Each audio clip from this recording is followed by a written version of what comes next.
circle of my fame would be speaking about a moth. I wouldn't have believed that when I was in 8th grade, but here I am. I'm the chair of the Integrated Pest Management Task Force in the City of Albany, which is how I landed in the middle of this quite recently. And I've also been working very closely with Stop the Spray East Bay and Pesticide Watch on this issue. So my job is for anybody in the room who may not know what the basics are of white apple moth to just quickly bring you up to speed.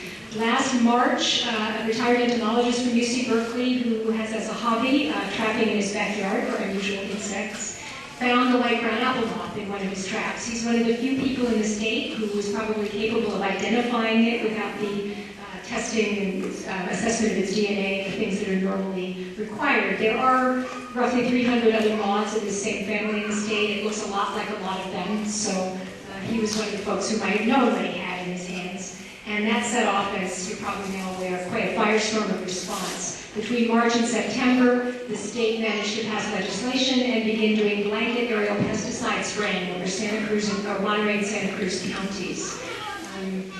So they went very quickly from the discovery of the moth to a pretty radical reaction. That spraying takes place from planes that fly at about 500 feet over homes. It's typically 3 consecutive nights in a month and repeats monthly. The CDFA literature says they're planning to spray for 3 to 5 years, and they've said in public meetings or indefinitely until the moth is eradicated. So this is a pretty radical intervention that's being discussed. After the spraying began in Monterey and Santa Cruz, or after it was completed in both those areas, more than 600 health complaints were lodged. The author of the report who gathered those complaints, the state did not gather them, is here to talk to you about that tonight. And with regard to what they're spraying, we actually don't know what they would be spraying this year. Spraying is, based on a recent temporary moratorium on spraying by the governor, scheduled to start August 17th. And you may have seen in the San Francisco Chronicle a couple of days ago that the CDFA spokesperson, Steve Lyle, said he expects spraying to start the day the moratorium ends. So they're not backing down at this point. We don't know what they'll spray. They're testing 4 different pesticides, but they have told us that the pesticide will be similar in character to the one that was sprayed last year, so I'll just very briefly introduce you to that. The state will tell you it's a pheromone. It's just a pheromone. It's like a perfume. In fact, it has 3 categories of ingredients. There is a synthetic moth pheromone. A pheromone is a substance produced by a living organism to facilitate attraction between members of the species for mating. This is not a natural pheromone. It is a lab-produced pheromone. And then there's a whole cocktail of so-called inert ingredients. Inert doesn't mean not doing anything, the way you might think according to the dictionary definition. It's a legal definition. It simply means these substances are not in the spray to target the pest. And we know there's some quite concerning things about those inerts. And then the third component is the plastic carrier. Last year it was these microscopic plastic capsules, many of which, perhaps as many as half of the formula of the spray, are 10 microns or smaller, which can penetrate into the lung. The degree of testing of all of those things varies. There's been no testing of the actual pheromone, and what testing has been done of similar pheromones is only short-term exposure. Clearly, we're going to be subjected to long-term and repeated exposure with monthly sprays. The inerts, we know there's some serious things in there, which I think you'll hear about, that are linked to cancer and birth defects and miscarriages and so on. And for the plastic microcapsule, we know very little about the health effects, other than the fact that it lodges in the lungs. And its purpose is to time release the pesticide. So it breaks down over a 30-day period, releasing the pesticide, which is another reason we're looking at continuous exposure. So it's not a matter of leaving town for a couple of days or this spring. So that's the program as it currently stands. The moth is native to Australia, was brought to New Zealand about 100 years ago. It's also been in Hawaii for quite a long time. There are a lot of questions about how long it's been here. We know the CDFA has told us, the Department of Agriculture has told us there's been no crop damage by the moth. So a lot of what you'll hear tonight are folks talking about, is this spray safe? And we've heard a little introduction to what's in the chemicals that were sprayed last year. Is it necessary? Is the moth really a risk? And will it be effective? Pheromones have not previously been used for eradication. They don't kill anything, so it's pretty unlikely that it will eradicate anything. We'll hear about all of that in our comments tonight. And I hope that gives you enough of an introduction if you weren't previously apprised of what was going on. Thanks so much.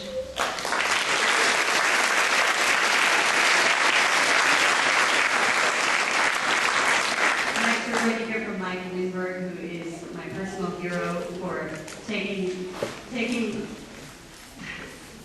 collecting all of the adverse health reaction data from people when there was no other process given by the government to do so.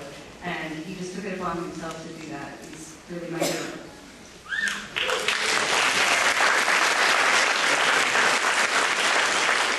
Thank you, Kelly. There are a lot of heroes in this movement. The people at this table, Kelly, you and Ian and others for organizing this. And I just want to acknowledge you for being here, being concerned enough to take time away from being at home or going out and doing something that might be more fun. You're here too, because you're getting involved and you want to learn more and you care about the health and safety of people in your family and your neighborhood. We're fighting an important fight here. We're fighting for the health and safety of our loved ones. We're fighting because we think it's wrong that people be subjects of a health experiment against their consent and will. We're fighting because we think that human rights are more important than business interests. And we're fighting for the truth.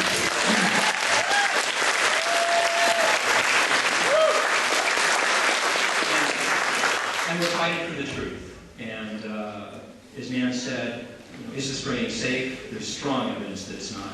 Is it necessary? The experts on this panel will address that, and I think convincingly show that it's not necessary, that the moth is not truly a threat. And can the pheromone treatment be effective? There's strong evidence that it cannot be.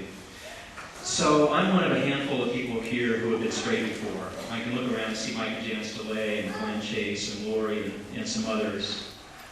Jeff, were you sprayed in Watsonville? No, okay. So anyway, we can kind of speak firsthand about what it was like. And honestly, it was a nightmare. It was horrible. I mean, there were red flags that went up right away when we got the postcards in the mail.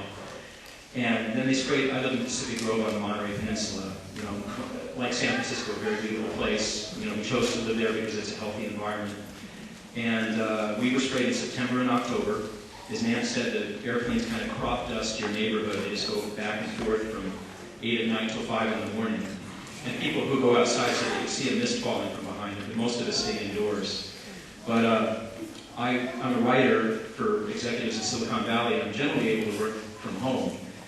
And the morning after they sprayed, I was fine, but the moment I stepped outdoors, I started developing symptoms. A sore throat, bronchial irritation, and I went to Jamba Juice for lunch, and there was a woman there who clearly was under some distress too, and she told me that 6 people at her law firm had gotten sick that morning and they thought it was from the spray, and I just thought, my gosh, there's something going on here. And meanwhile, the state was telling us it was safe, or they thought it was safe. You know, to the best of their knowledge, it would be safe. It was always a mitigated statement. And they had no feet on the street collecting illness complaints or monitoring the situation. And I reached out to the Department of Public Health and the CDFA, thinking that there would be caring people, and asked them to please start monitoring this. And people were getting sick, but they didn't do so. So, as Kelly said, I set up an email address. It wasn't a big deal at all, but I just set up an email address in the P.O. box. And through word of mouth and a couple mentions in the press, hundreds of complaints started coming in. And this is where the real nightmare occurs. Because when you read these, they're just heartbreaking. In fact, here's a book of hundreds of them. And some of them were very severe. You probably heard about the 12-month-old boy who almost died. I've gotten to know his family. You know, this boy was perfectly healthy his whole life until the morning after their family was sprayed in the Monterey area. And then he developed what they thought was a cold, and it got progressively worse over 2 days to the point where he was having very labored breathing. And his eyes were rolled back in his head, just every parent's nightmare. And they rushed him to the emergency room in Monterey Community Hospital, and fortunately his life was saved, but it was close. And then about a week and a half later he had a relapse, and this time his heart actually stopped, but the doctors, fortunately, thank God, brought him back to life. That's one story. There were a lot of others too. There was another 9-year-old girl who ended up in the ER in Santa Cruz when they were sprayed in November, almost died, asthma condition. And by the way, the 12-month-old has asthma now. And there were elderly people with pre-existing lung conditions who ended up in the emergency room too. And there's a woman I met whose neck glands swelled up so much that she checked herself into the ER. I've met a lot of these people, and it's just heartbreaking to hear their stories. Aside from the hospitalizations, there were hundreds of people who had symptoms like headaches, chest pains. There was a woman camping in Laguna Seca while her home was being built in Monterey. They were finishing their home. A third of her body, she said, broke out in a really uncomfortable rash. This woman was a PhD. Kind kind of like our meeting here, these are smart, intelligent people that know what's going on. And I think they deserve the benefit of the doubt and that their illnesses should have been investigated. I got these things and I sent them to the CDFA thinking that they'd have enough sense not to spray us the second time and Santa Cruz the first time, but that didn't work. Sent them to the governor, sent them to the Department of Public Health, OEHA, the Office of Environmental Health Hazard Assessment, thinking that somebody in the state government was concerned about public health. I'm new to this. And unfortunately that wasn't the case. And basically OEHA and the California Department of Public Health and the Department of Pesticide Regulation dismissed the health complaints. They didn't interview a single person. They didn't interview a single doctor, and there were at least 52 doctor reports that I know of, physicians that said that their patients got sick from this. They never went into the field and did studies. Instead, they discarded 90% of the complaints because they lacked certain kinds of data, and then they put the others in certain piles, like sore throats, chest pains, wheezing and coughing, and made some pie charts and graphs and called it a day. And it's still inexcusable to me. And we can't stand, we need to stand up for human health and safety. The people in our state government so far have not done that. I applaud you for being here. I'm probably near my time limit. And just thank you for being here. One other thing real quickly, and again, this is just focused on you, and thanks for being here. I'm a Christian. There's a famous parable, the parable of the Good Samaritan. A guy's beat up and left to die on the side of the road by some thieves. Kind of a similar situation that we've gone through. People pass up the guy who's dying on the road because they're afraid for themselves. But one guy stops and helps him, and puts him on his horse and takes him to an inn and says, do whatever it takes, I'll be back, I'll pay the bill. And I honestly think that being here tonight and being cared and involved in this situation, you're being good Samaritans in this state.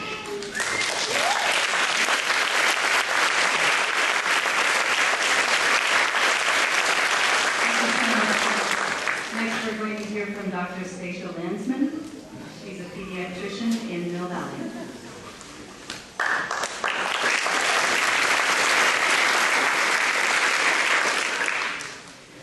Good evening. Thank you for being here. My name is Stacia Landsman. I am a pediatrician. I've been in practice in Marin County for 16 years. And when I first heard about the proposed aerial spraying, I really was shocked. I couldn't believe that they were going to do it. I didn't know what pesticide they were going to be using.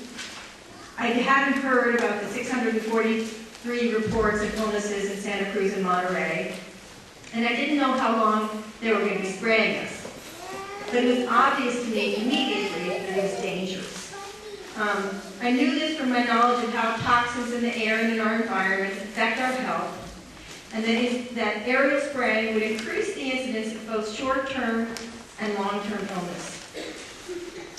But when I found out that a state of emergency had been declared, allowing the normal testing mandated by the EPA to be bypassed, and that we would be sprayed with untested or minimally tested chemicals in tiny plastic-encoded, time-released capsules for 9 months of each year, for 3 to 5 or maybe even 10 years, I was horrified, and I was personally scared. I was scared for myself, I was scared for my family.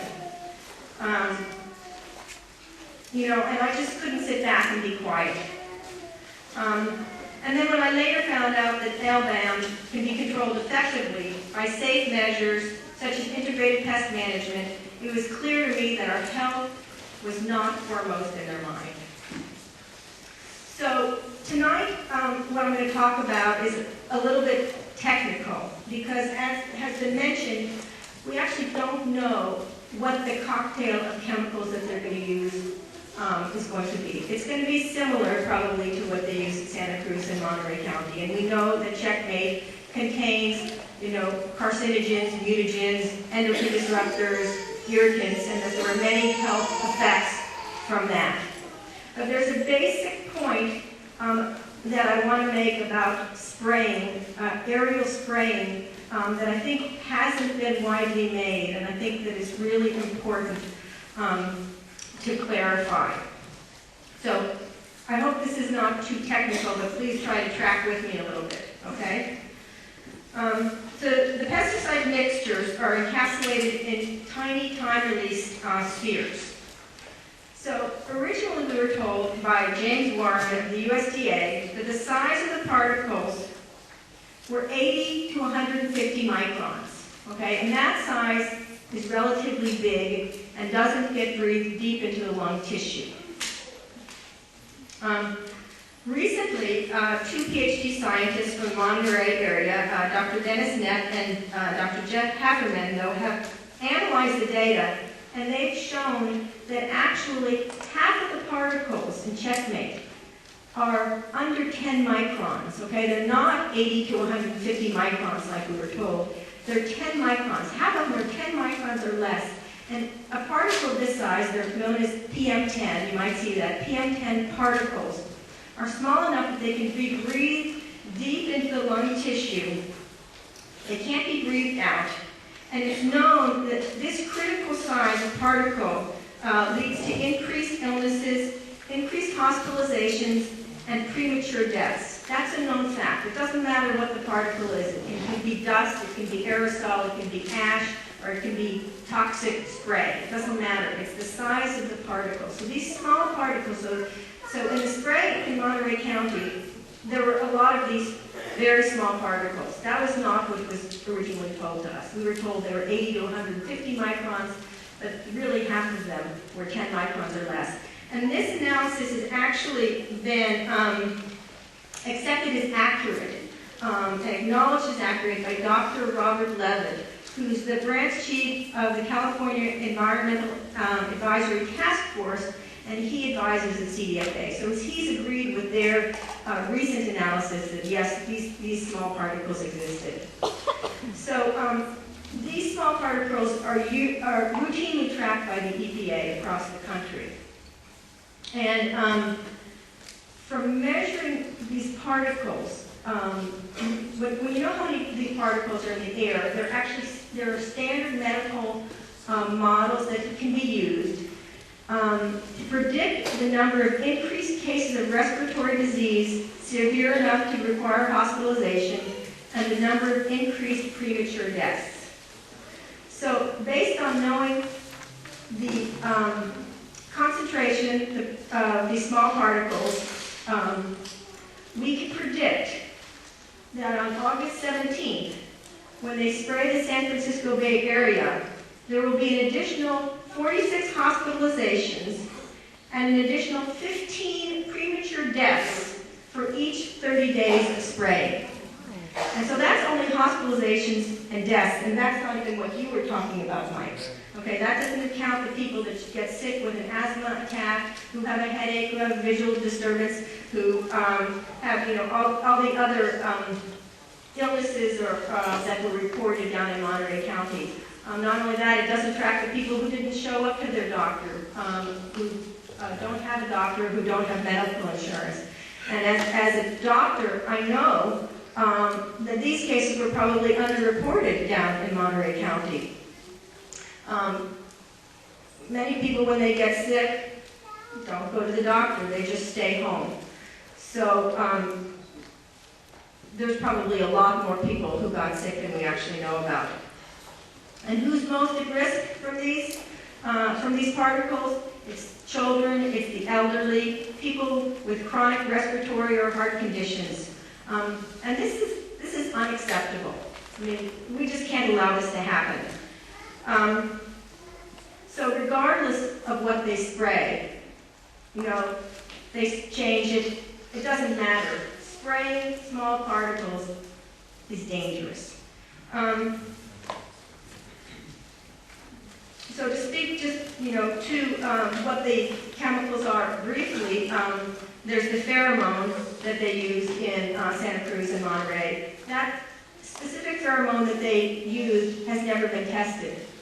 The safety data that are referred to have actually been extrapolated from other similar compounds, but of a different chemical structure. So that pheromone in Checkmate has never been tested. Additionally, the long-term effects of spraying are completely unknown. There's been no studies looking at what the long-term effects would be.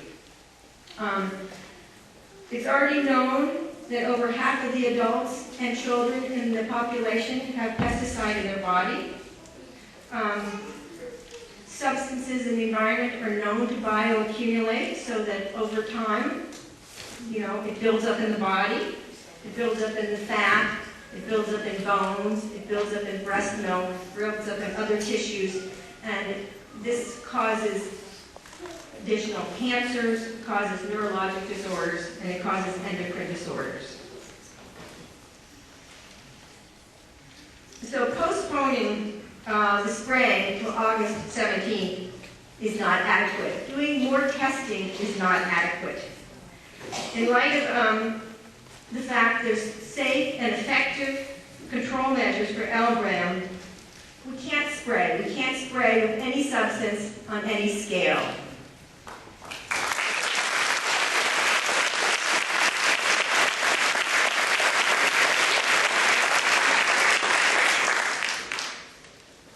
This is medical experimentation on a human population without informed consent.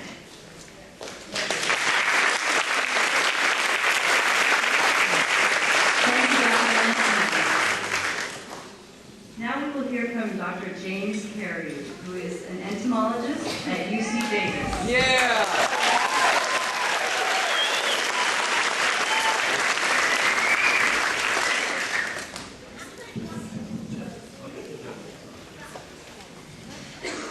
Thank you for coming. My name is James Carey. I'm a UC Davis entomologist. I've been there 28 years. My specialty for the first 15 years of my career was invasion biology. I was involved in the MedFly program. I was on the CDFA MedFly panel from 1987 to 94, so I know something about the inside, how the decisions are made and so forth. I actually got out of invasion biology because of all the politics. I do insect demography and aging using insects as model now. But when I heard about this last fall, I was contacted, and I just about fell out of my chair because I couldn't believe that they had decided to aerial spray. I thought this was a thing of the past, and myself and others on the panel felt the same way from back that Darrell Chambers actually was on the panel with me. The USDA scientist just testified at Senator Migden's hearing here last week. In any case, I've distilled my comments down to 10 facts, so I'll just tick them off here. Fact number 1, everything flows from the USDA. They placed LBAM on the blacklist of Class A pests. The reason this is important, that is that it flowed from the USDA, is that the science is a non-starter in the sense that all science is used to justify the decision to eradicate rather than the decision to eradicate based on underlying science. Fact number 2, LBAM is extremely widespread. Currently it's found in 12 counties from Monterey to Sonoma. It's actually down in LA, they claim eradication, but I don't believe it. In any case, its combined area of 8 to 10,000 square miles. It almost certainly extends well beyond this area since it's subdetectable. It's much like cancer. That is, you have subdetectable populations just like metastases. That analogy is actually accurate. They're deeply entrenched and well established. Fact number 3, LBAM is a long-term resident. Contrary to CDFA's panel's claim that it's a recent invader, it's likely been here 30 to 50 years. You don't spread, there's no insect that spreads 8 to 10,000 square miles in a few years. This takes a very long time. It's a chronic process. As a scientist, this distortion of science really bothers me, the idea that they have to claim recent invasion just to get emergency status. Fact number 4, pheromone is never used in eradication, much less ever successful. Entomologists know that pheromones will not eradicate, and therefore it's never used in eradication. There's no exceptions. Fact 5, eradication success is extremely rare. This is a non-trivial decision to go forward with an eradication program because of the difficulty. In the last 10 years, there's only one example of a successfully eradicated insect, and that is a moth in New Zealand. And this is a very small area, smaller than the size of Golden Gate Park, where we are. It took 23 sprays, both ground and aerial sprays, and now you scale this up from from Monterey to Sonoma and so forth. It just doesn't, you can't do it. Fact number 6, LBAM has zero economic damage, caused zero economic damage in California. The economic reports put out by CDFA simply aren't credible. Fact number 7, there are alternatives to eradication. The way CDFA frames it is that it's a dichotomy, eradicate or live with it. But that's really the wrong way to frame it, because you simply can't eradicate. The decision is whether to go forward with this program or follow another strategy. There's a strategy, it's called Stop the Spread on the East Coast for gypsy moth. Fact number 8, no entomologists believe LDAM eradication is achievable. I've been, since 75, I started in Berkeley, but I've been at Davis for 28 years. I know many of the entomologists, a lot of the senior ones, all three campuses, Berkeley, Riverside, and Davis. There's not one that believes this can be achieved. And I'll bet that all 10 of the entomologists on the panel also don't believe that this can be achieved. Fact 9, growers and farmers do not uniformly agree that the LDAM program is sound.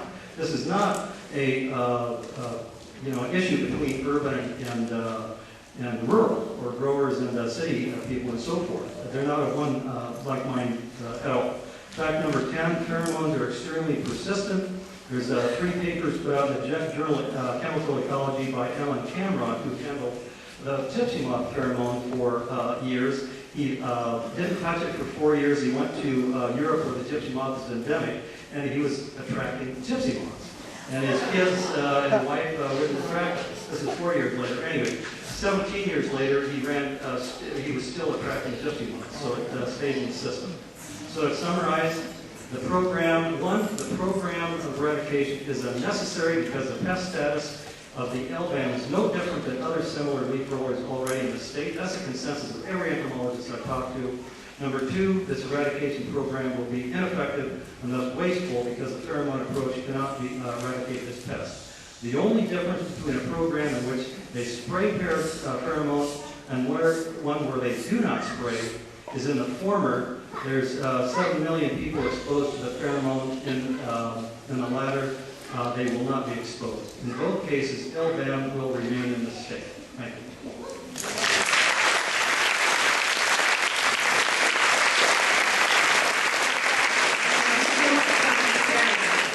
Now we will hear from Jeff Rosendale. He co-authored a report together with Dr. Daniel Harder on how LDAM is treated in New Zealand, where it was an invasive pest a number of years ago, and it's been there for a while. And he's going to talk to us now about, he's also a grower, a horticulturist, and a grower. I'll let him tell you more. Thanks, Kelly. Thanks, everybody. And thanks to all the panelists and the facilitators and our elected, not my elected officials, but your elected officials that are here tonight. I just want to talk a little bit about the light brown apple moth of all topics, and specifically about what it is and what it isn't, and what it is as a leaf roller moth. So the light brown apple moth is a small tortricid moth, specifically a leaf roller. You've seen pictures of it. I don't know how many actual size pictures you've seen, or if you've seen it real time, but if you're watering your garden at night with a hose, stream of water, and you see some little small quarter-inch model moths fly out, those are tortricid moths, most likely leaf roller moths. And in some cases, you might be seeing a light brown apple moth. There are many, many tortricid moths and many, many kinds of leaf rollers. We're trapping for other leaf rollers in different areas of Santa Cruz County to see what other populations are out there, something we were hoping CDFA would have done from the get-go, and we're finding that there's lots of other leaf rollers out there. Actually, LDAM is kind of a minor player as far as we're concerned. Basically, leaf rollers are innocuous insects. They live relatively low in the landscape. They prefer cool and semi-shaded habitat conditions such as creeks. They're opportunistic, and it's true that the light brown apple moth likes a lot of different kinds of plants. It'll fly around, and the female will lay eggs on a leaf surface. It doesn't target fruit. It's not an internal feeding insect like the codling moth, which is a relative of the light brown apple moth. Codling moth is a worm in the apple. The light brown apple moth and other leaf roller moths, they like to chew on the edges of leaves. After they're about halfway grown as a larva, they tend to make a little roll or a taco or a tent or flatten the leaves together, a little hideout, because honestly, they're very succulent, tender little caterpillars, about a third of an inch long, and they're just like corn dogs. The kids at a ball game, really, and the kids at the ball game are the beneficial insects that are around, and also small mammals such as bats and insectivorous birds, and there's beneficial beetles, and there's beneficial flies, and there's parasitic wasps, and there's just a host of interactive insects that target leaf rollers, because little leaf roller larvae are honestly just delectable to other insects.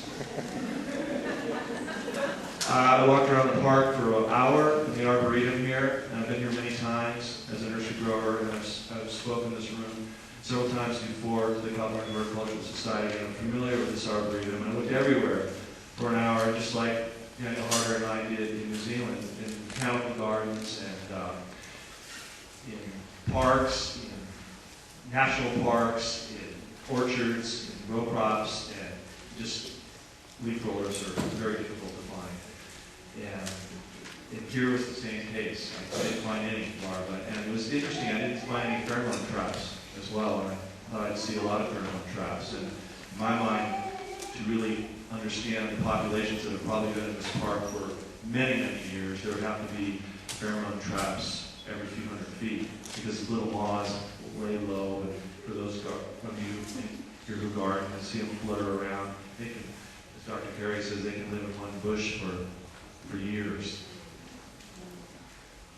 By contrast, the California oak moth is a defoliating moth, but that has a symbiotic relationship with oak trees. The gypsy moth is a defoliating moth.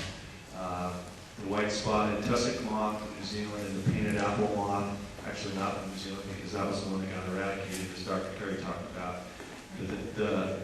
But it was a small area of find. Nothing like here. Those are defoliating moths.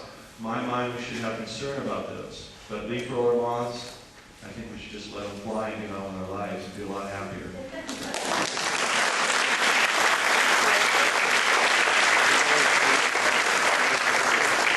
Really quickly, since Kelly talked about the New Zealand trip, I'll just spend a minute on that. I can spend a lot more time. We have a report out that some of you may have read that's quite detailed. But the light brown apple moth was a problem about 20 years ago in agricultural settings in New Zealand, being introduced from New Zealand and been there quite a while. It all related back to the actionable pest quarantine status that the USDA targeted about 30 different insects from down under, which is Australia and New Zealand, lumped all together. And there's a zero tolerance for these insects. And unfortunately, if a 15-ton shipment of apples leaving New Zealand would have one little third of an inch caterpillar, and that 15 tons of apples, that order would be rejected, whether there's any damage or not. So it's a zero tolerance protocol. That's what the nurseries are under now. It's just extremely, extremely difficult quarantine to be under. And so the growers sprayed organophosphates once a month in the orchards to try and wipe the slate clean. And what they did is they made the problem worse for all insects, because they were wiping out all the beneficial insects. And they wised up and started using true integrated pest management, monitoring with pheromone traps for insects, and timing their sprays, and using very specific chemicals for certain families of insects. And lo and behold, within just a short period of time, the beneficial insect population, which were still living in the wild, came in and really helped take care of the problem. So in 2006, there were 3,000 shipments of 15-ton shipments of apples to the United States. And the USDA, in their inspection process in New Zealand, the pre-shipment inspection process, only found 7 shipments with just minimal larvae in it. So that's 0.5%. And they feel that's very successful, although they would love to have that quarantine lifted, because they feel that the leaf rollers are very easily managed insects in agricultural settings, and basically a non-issue in the environment outside of agricultural settings. So with that, I would just like to say that the efforts that are being made to declassify this insect, I think, are paramount, and that another leaf roller added to the complex of North American leaf rollers that we already have is not going to make any difference. And I just want to remind everyone that if it wasn't for exotic species, we couldn't exist as a civilization. I mean, our favorite things are exotic. Things that we eat are hybrids of exotic species. Honeybees are exotic. Some of our favorite plants, lavenders, rosemary, thyme, oregano, exotic. And insects move with these plants. It's a fact of nature. And we need to be smart about how we rate our insects and how we rate exotic species, because if we don't do it properly, we get ourselves in a pickle like we're in right now. And I think that we can look to the future for a shift in the paradigm. And so all this energy of us working together, I think, will make a difference. Thank you.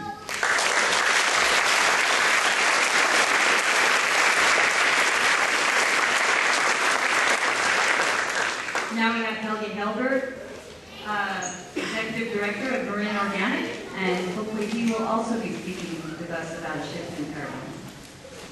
Yes, thank you. Yes, my name is Helge Helbert, and I'm the Executive Director of Marine Organic. I'm not speaking on behalf of the organization tonight because I was not able to run my entire talk by every single member or the board of directors, but it's kids, come on, let it quack, that's what they do. Turn them outside or leave them here. I feel bad because I glued together my pesticide-free zone sticker. Ginger, if you have another one, please. Yes, Marine Organic is an association of organic local producers in Marin County, and our goal is to create an all-organic county, which does not only mean organic food production, but it means organic food in hospitals, in prisons, in schools. It's really a level of eco-literacy throughout the county that that acknowledges and embraces that virtually every aspect of society, environmental, economic, cultural, or social, is coming together over agriculture. And it's all about land use and our connection to that. And food production is, in all of our cases, the closest connection to the natural environment every day, several times. Marine Organic was the first agricultural organization in the state to oppose the arid spraying and to call for a moratorium. And that stand, of course, still stands until all health, public health and environmental health concerns are addressed. And we are realizing these days that agriculture is in our backyards. We no longer have ag over here and our private lives over here, which we have known for years, but it's now blatantly clear. And it's a little bit ironic, though, that at the same time as we are fighting the area application in our backyards, just 100 miles east from here in the Central Valley, we're using 200 million pounds of known carcinogens every year in agriculture. And that's a fair share of the 1.2 billion pounds of synthetic chemicals used in agriculture in the United States every year. But the story doesn't end there, because another 1.2 billion pounds are used by the government and by private homeowners, just like you and I. And that's a disturbing system, and I don't want to blame agriculture for this, because the people that are supporting this or that are funding this system of monoculture and large-scale agriculture is actually us. We're spending $60 billion every year with our tax money to support exactly the system that we're now fighting. So, right now, yes, we all want the same. We all want ecological balance. We want small-scale, biodiverse agriculture, close farmers, low carbon footprint, shipped from 40 miles away or less, ideally. And we are not there yet. And so how do we get there from where we are right now? And for me, as difficult as it is, and for Marine Organic, the only way to get there is through engagement. And what we're really discussing here tonight is that the social contract between us as the people and our government is broken. This will not be the last issue, and this will not be the last pest we will be discussing here in this room. And we know that the future nobody can predict the future. We don't know if the Lapland apple moth actually will cause ecological or economical damage. We don't. We just trying to prove our point, and I totally understand why in many cases we can't trust the government anymore, looking at the past and all the implications about money and power, all clear. And yet, it is the government that we have. And in this fight, all I see is that we are mounting our evidence of what we believe, trying to wrong the government, and the government is doing the same with us. And so I'm proposing to, in this fight of stopping the Arab Spring, which we clearly have to do, to come up with an alternative management plan, because it is not for Lapland apple moth, it will be for the next 20 species that the USDA or CDFA will declare as a pest. We are stuck in this pit, in this place of controversy, and all sides argue on, on whatever ground they argue on, us and the government.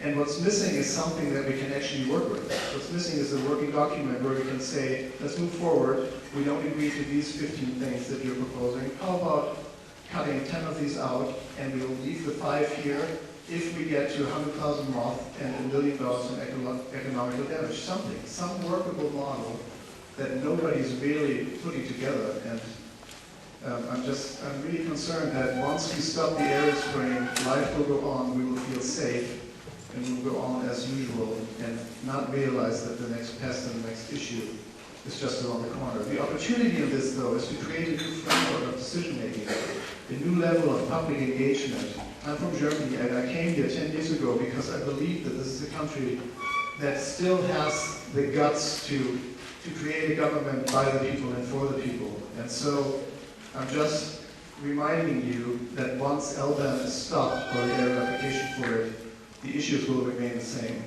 And I want to stop with a quote from Rumi: out beyond ideas of wrongdoing and right doing, there's a field. I'll meet you there.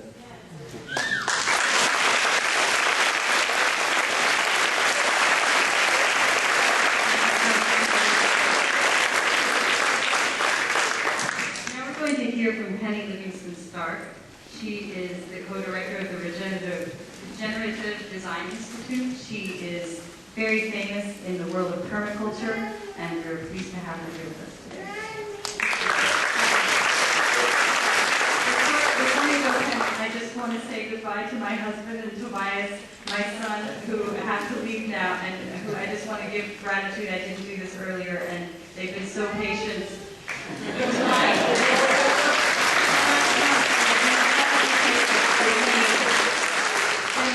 Hours a day, practically, organizing against the spray.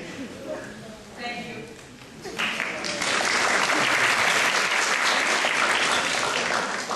Hi, my name is Penny Livingston-Stark, and as you know, I've been teaching and designing permaculture, otherwise known in my world as regenerative design. And what we're looking at is how can we as humans not just be less bad on the planet, but actually be a benefit to all the critters and the ecological balance on the planet.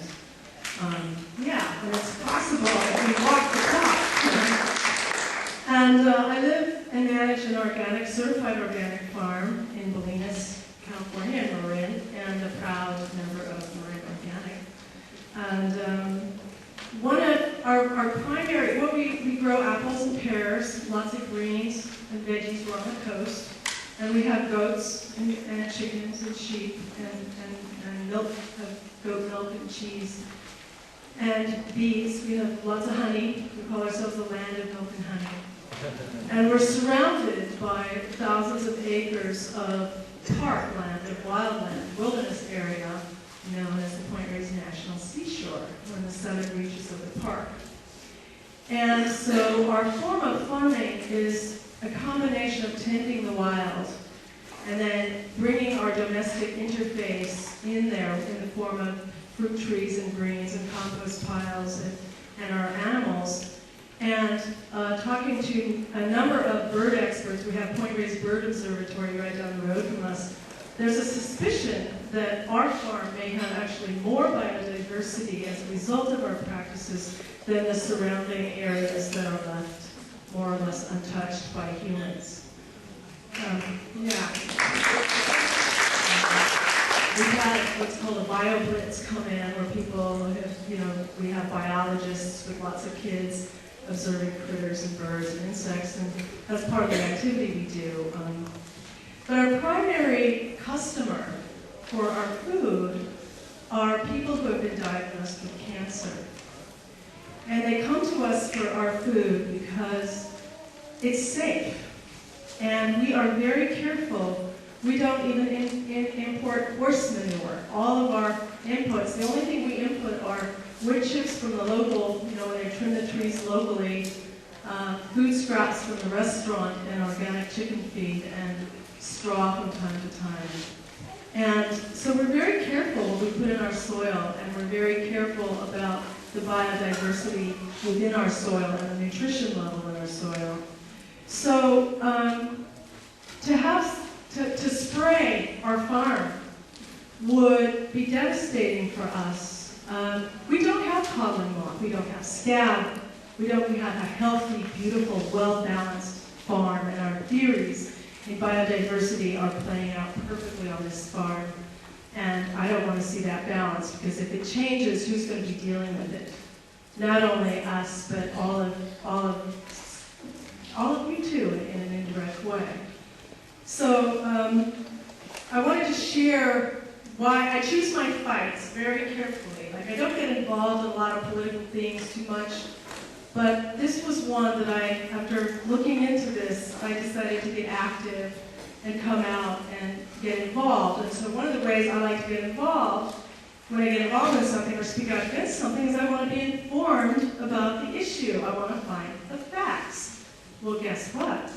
That was very difficult. I'd say I learned more in this last 45 minutes or however long we've been here than I did trying to research on the internet, with the exception of the Harder-Rosendale report, which I could actually get information, not opinions, information.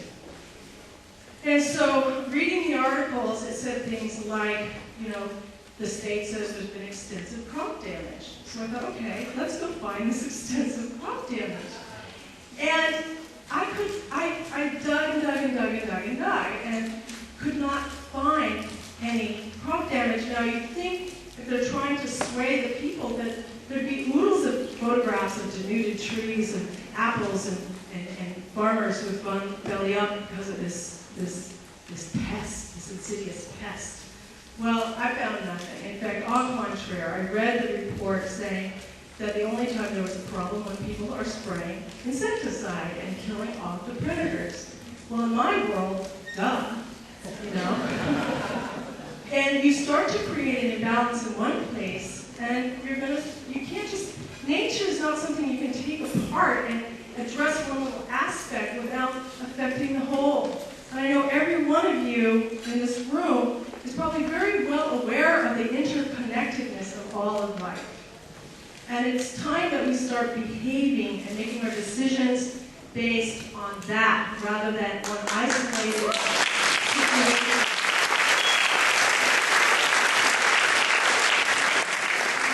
The other concern I had is this word called pheromone.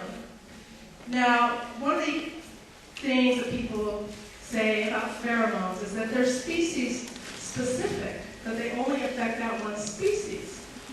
And this is not a pheromone, it's made in a laboratory. It's a chemical that might behave like a pheromone. But given the information that I have gotten that there hasn't been adequate testing on other critters, what about the hundreds of beneficial moths and pollinators that are all in the Lepidoptera family, the butterflies, the bees? What about these guys? They don't know how it's going to affect them.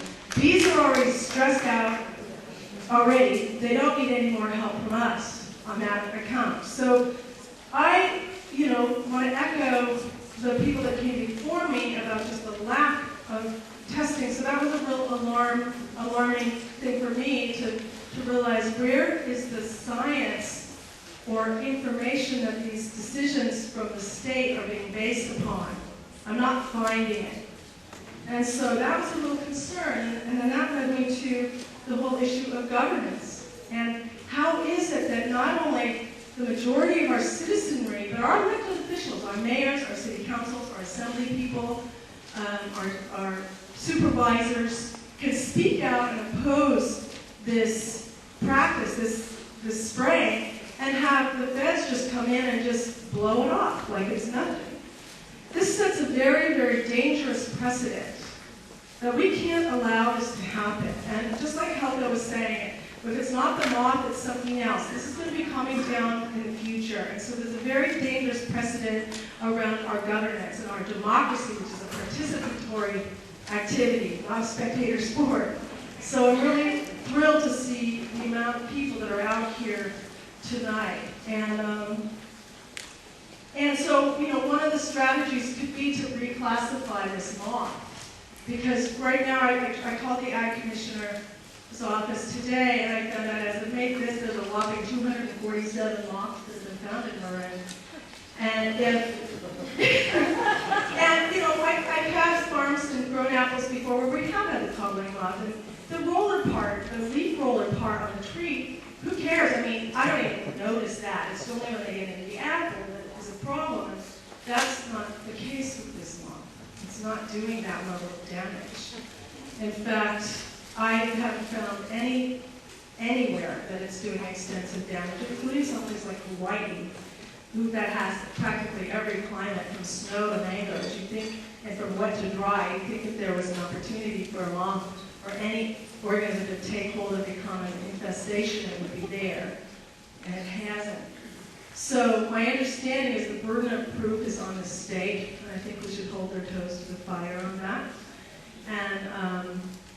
And I also want to speak for just that ecological balance is happening, and it is alive on many of the farms. I would say all of our organic farms in Marin, we're not having infestation problems.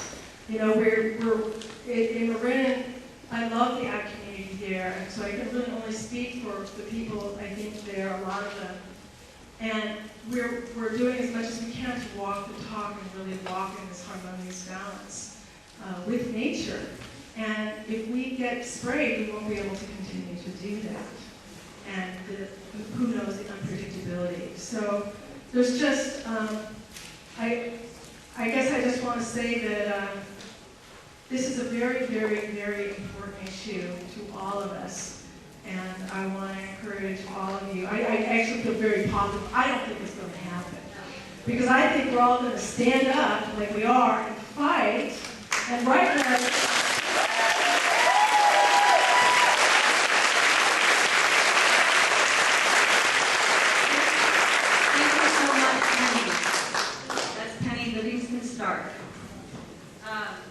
right now, Senator Carol Macon has arrived, and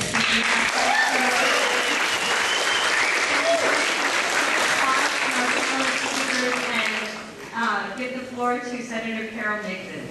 She's been an incredible support in this issue from the get-go, and she has a bill that's coming before the Senate. She'll tell you about it. What do you mean? We're like repertory theater.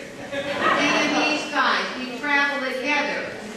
Because, and listen, so number one, let's just say, congratulate yourself for the number 20,000 emails or responses that made them pause.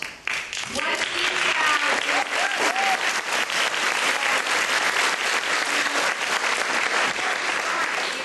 It is correct action. Here's what I was told by the Department of Agriculture. It's the state and the federal government. So put it in perspective. The federal government is insisting, the USDA, on the spray because they say that the inspectors didn't do all that they could to control this little moth when it first appeared in the country.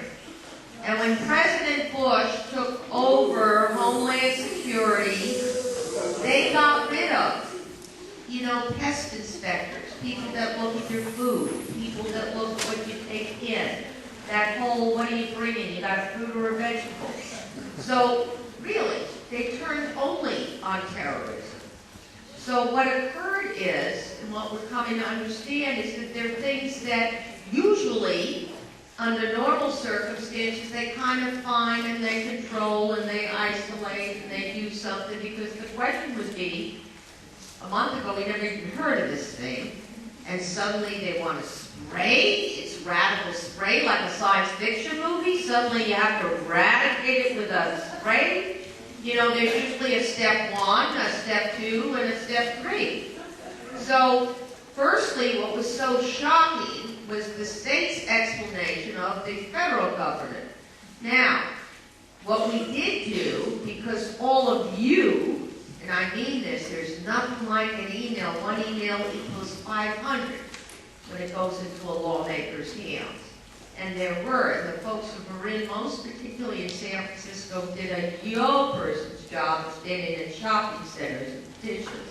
I also tried, and I called every major newspaper and I said, I want you to have a stopthespray.com little public service announcement, because you can't just write a story one day.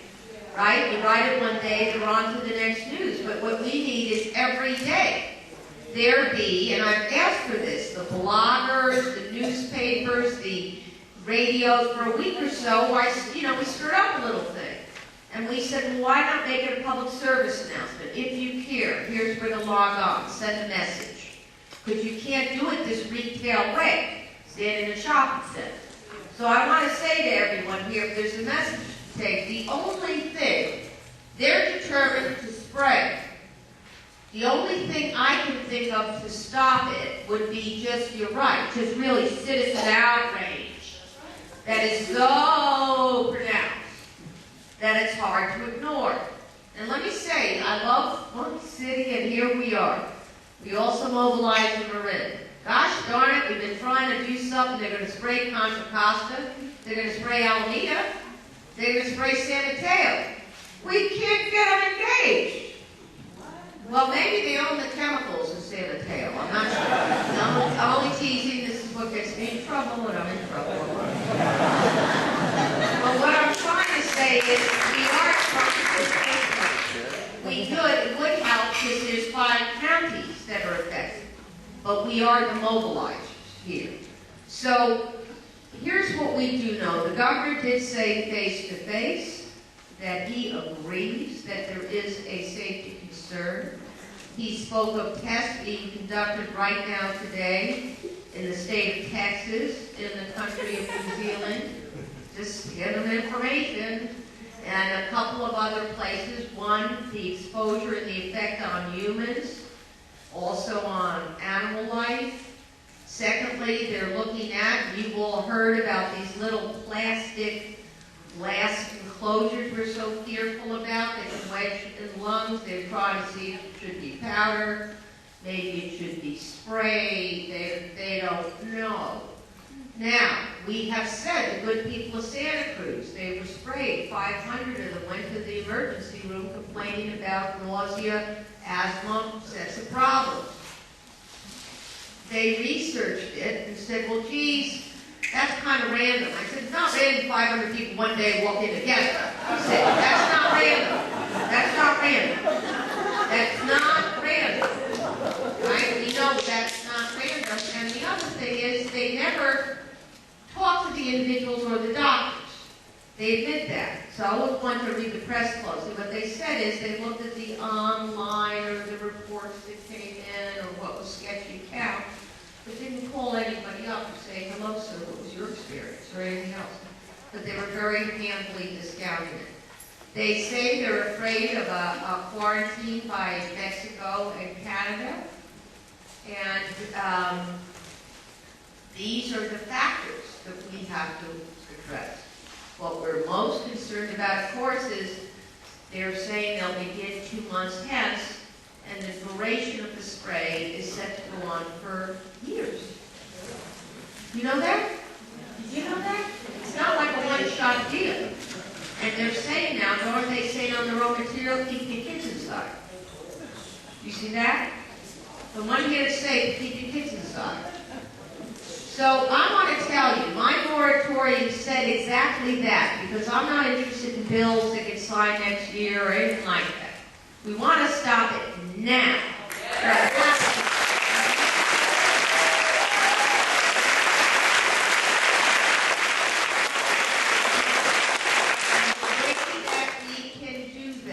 The only way I know of, because I know what you're saying about the science and there's conflicting reports and the florists and these very, intelligent, well-versed people do know that, but it's not a matter of us logically winning an argument about what we think about the little book.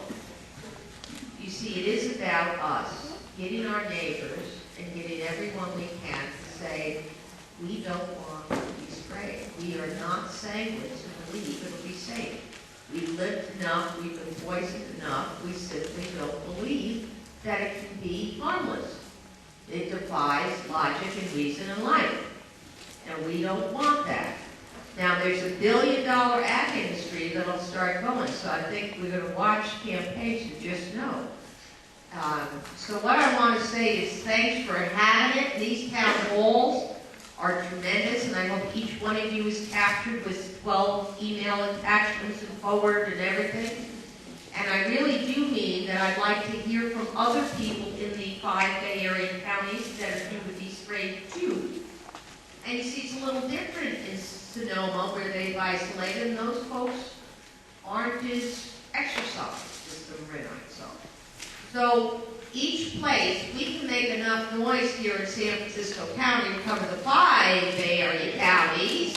So I say, let us think something. When good people come out in these numbers on a work night, because you care, we need it. And it's not fun. So I'm saying to you this.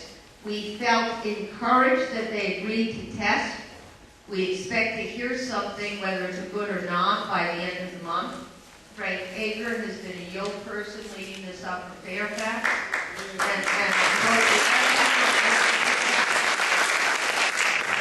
And remember, when Prince Charles and Camilla came to visit the United States, they went to Helgies to go eat food. Because it's when they went to Salinas.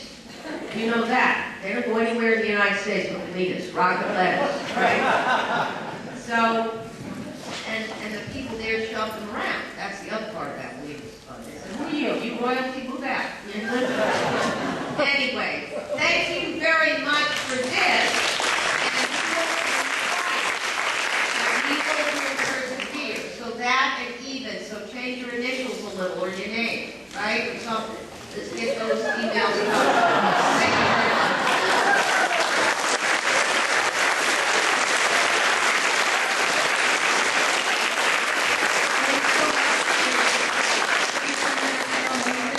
We also have Ross Marini here right now, and since he's one of our sponsors, we'd like to also come into our program. Right now, he booked this venue for us, and he's been supportive of this whole event of what we're trying to do.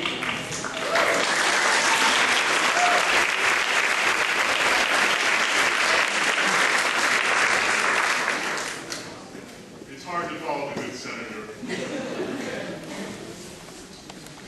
You guys have been really patient, so I'll try to talk really fast so that you won't have to listen too much longer. I was asked to address a handful of other things. I feel like I've become the light brown apple moth encyclopedia in the last couple of months. So I'm just going to talk really briefly about integrated pest management, which is how I got into this and what that is, and say in very simple terms. Integrated pest management emerged after we went crazy about pesticides, which were products of the Second World War. They weren't originally developed for crops. They were developed as part of war, and then industry developed that needed something to do with its products after the war was over. We quickly realized that that kind of intervention in natural systems wasn't going to work, and I'm sure you've read many of those seminal books like Silent Spring that told us about the effects of those pesticides. And so integrated pest management's been around a long time, attempting to reduce or eliminate pesticide use. Integrated pest management starts by supporting the natural ecosystem. It doesn't start by blanket aerial spraying. In fact, blanket aerial spraying would be the absolute last resort in any integrated pest management program. And by the way, I don't think anybody said tonight, you will hear from the state that just the pheromone is not a pesticide. It is a registered EPA pesticide, the product that they sprayed last year, which I think. So the first question you ask in IPM is, do we have a problem? I think we've heard quite convincing evidence from Dr. Carey and Mr. Rosendale. The light brown apple moth doesn't appear to present a problem. If you did think you had a problem, the next thing you do is start monitoring to determine how much of a problem and to what extent is this moth being kept in check by all the natural predators that are here. Then you might slowly begin to go to other methods. But I'll tell you, there is no intervention in a natural system that's safe and without consequences. Anything you start to do that's an intervention upsets the natural balance. So whether it's the twist ties or the sterile mill moths or the native wasps or the permethrin that they want to splat on telephone poles that will kill the honeybees, those all have consequences. Now, when we start talking about the trade issues and what's driving this, because obviously it's not science that's driving this. I naively began this process thinking, oh, I know about IPM, I know about science. All we have to do is get the facts out, and that will solve the problem. Well, science has nothing to do with the trade issues that are driving this. The reason the quarantines were originally established by the USDA, we don't in fact know. My mayor is fond of saying that this is tariff by quarantine, and that it has something to do with trying to keep low-cost New Zealand fruit out a long time ago, and finding a pest that would make it possible to do that. I don't know those answers. I'm not a trade expert, but I can tell you the quarantines are there. U.S. established theirs first. Mexico and Canada followed suit. So when we now say we have to do this because of Mexican and Canadian quarantines, it's a little bit of a circular argument. Europe does not quarantine for the light brown apple moth. It's established in England. The only countries I know of that do, besides US, Canada, and Mexico, are Japan and Korea, which have very strict quarantines for many, many things, for lots of reasons, including protecting their tea plants. If the quarantines and not the science are driving this, who suffers? Well, obviously we suffer with this program, but it's also the folks who are members of Marine Organics, as you've heard, whose farms will suffer if they're sprayed, and it's the farmers who can't sell their crops outside of quarantine counties, can't ship to other counties, can't ship to other states, can't ship to other countries. So while the solution may well be to request a reclassification of this moth so that it's no longer misclassified as something dangerous that it isn't, what's driving that classification is a whole financial and trade apparatus that is not responsive to the science that we're talking about to you tonight. And while we're dickering around trying to get the moth reclassified and all these other things, there are farmers whose economic livelihood is threatened. And so when a farmer says to me, well, that's well and good that you want to reclassify the moth, but what do I do when I can't sell my crops, even if this is irrational? I don't have an answer for that farmer. I think the answer is for every one of us in this room to join a community-supported agriculture CSA for local farms, to shop and buy locally, to make sure that those farms survive the period of time it's going to take to reform agriculture, to get to the bottom of this, of what's driving the quarantines, so that the CDFA doesn't assume that the appropriate response to every new invasive species, and there are going to be plenty of them with global warming and global trade, is to continue this 30-year tradition of so-called eradications, which is really just a tradition of repeated chemical spray for the same pests year after year. Since 1982, I believe, 84, they've conducted 274 emergency eradications for the same 9 pests. Light brown apple moth will become the 10th in that 30-year tradition going on, I'm sure, another 30 years if we don't do something. So, support your local farms and pressure your federal legislators to get to the bottom of what it is that's driving this, sorry to be frank, but this screwed up system of establishing quarantines that have nothing to do with the reality of the health of the agricultural system. Thank you.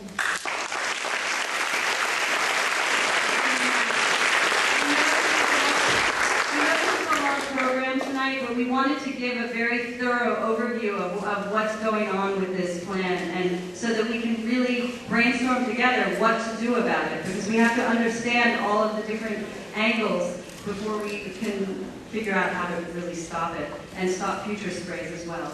Now we're about to hear from John Russo, who's a farmer and who is the founder of Stop the Spray.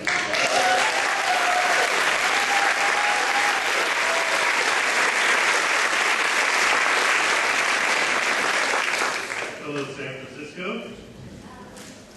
I have to say that I started Stop the Spray and authored the petition on October 4th of last year. And it was sometime in November that some colleagues of mine working on the issue came to me out of a a hearing or a meeting with the CDFA and started telling me that they were hearing plans that they were going to bring their programs up to the Bay Area.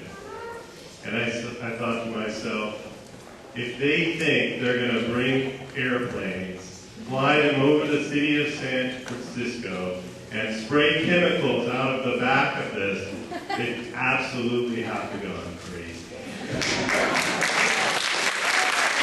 There's no way San Francisco is going to tolerate that.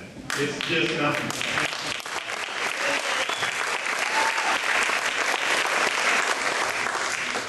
And that's when I began regearing the website all up here to help alert you folks on what's going on. They had already sprayed us down there, but they weren't going to do it up here. They weren't going to do it to us any longer. At the time, the only information we had to give you was a map. A map that showed where they were finding these moths. All the information we had about the actual aerial spray program was coming out of these meeting exchanges. We didn't have any actual data we could get to you in November and December. And we had one of the council member Madrigal from Santa Cruz, contact the CDFA and try to get information from them about their aerial spray plans up in the Bay Area. And once again, we just got the map.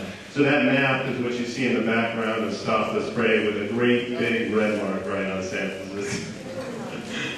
So I just want to quote something out of a CDFA question and answer that I read on November 2nd of 2007.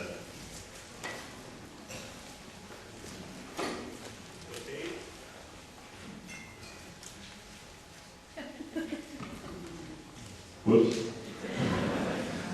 This is one out of their own question and answer. The basic biodegradable building block, they're talking about checkmate here, is urea, a normal constituent of the human body. Well, who the hell are we? Peons? I'm sorry, I couldn't resist. Anyways, I spoke with Kelly the other day, and she asked me to talk a little bit about, I do have a small farm in Carmel Valley, I do raise bees. She asked me to talk about a farmer's perspective. And I have to say, I sat down and I thought about what I could say as a farmer to you all. And I guess the thing that just kept coming into my mind is, I don't think it's an agricultural issue. This is your body. It's your health. I don't see how agriculture is relevant in this decision. I'm sorry. I just don't see it.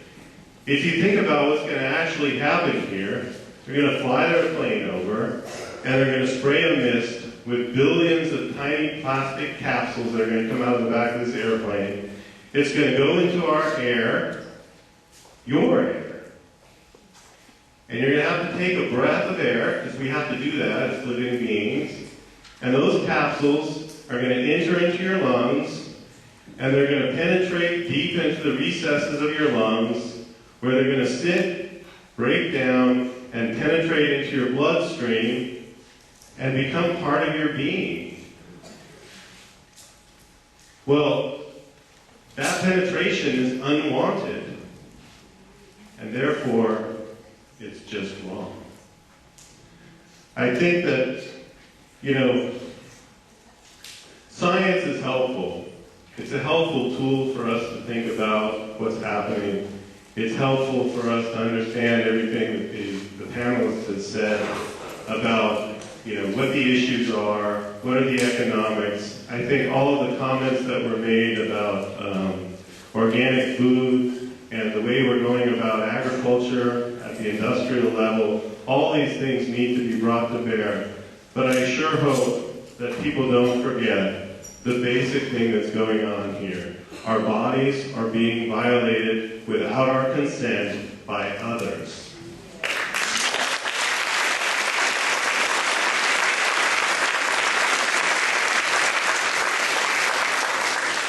Sometimes called murder.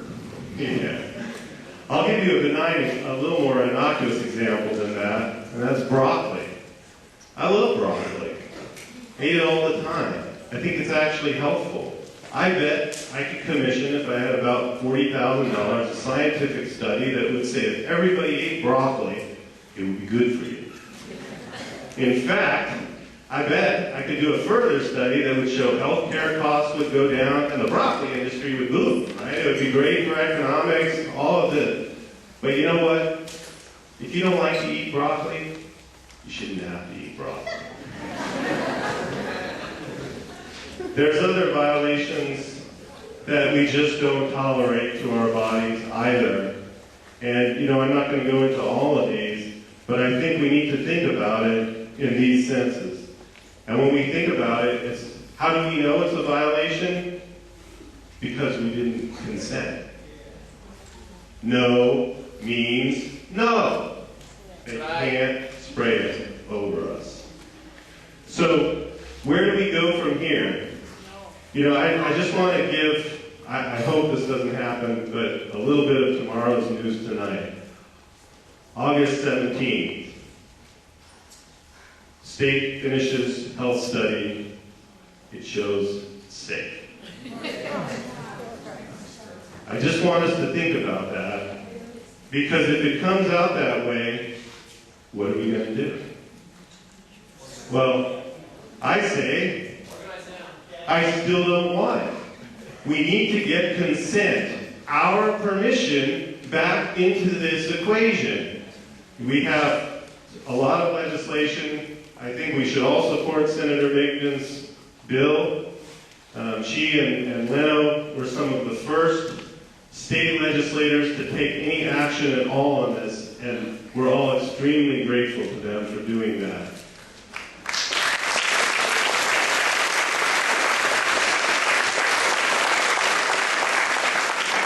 But our work isn't done.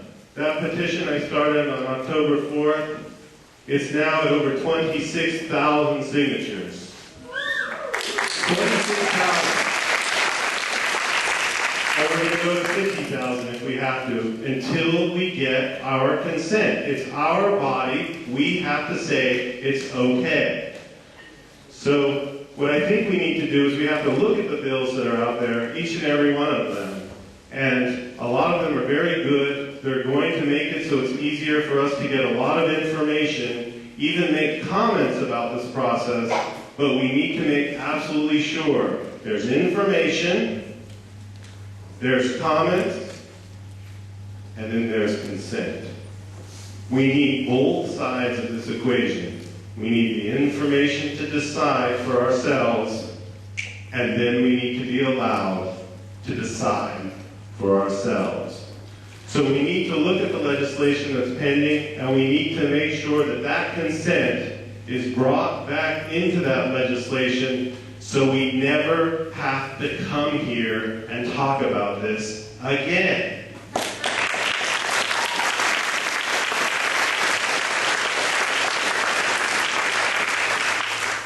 So I would like to encourage everyone to write to the authors of those bills, to write to Leno, to write to Huffman, and to write to John Laird and tell them that we need the consent put back into those legislations so we have both sides of the equation.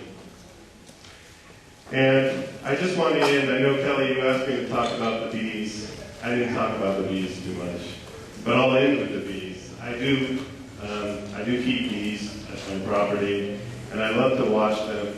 And I think there's a lot of lessons we can learn from the bees. If you sit and watch them, they go out into nature, and they touch almost everything. Every flower, every tree. And as they interact with nature like this, they collect the nutrients they need to live.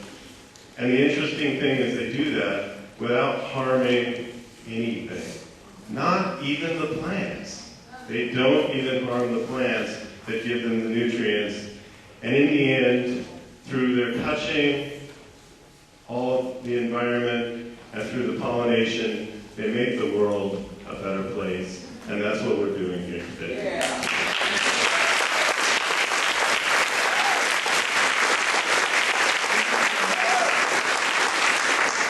In the conversations that I had with John, he also talked about how The microcapsules are small enough, they're about the size of pollen. Some of them are about the size of pollen, bee pollen.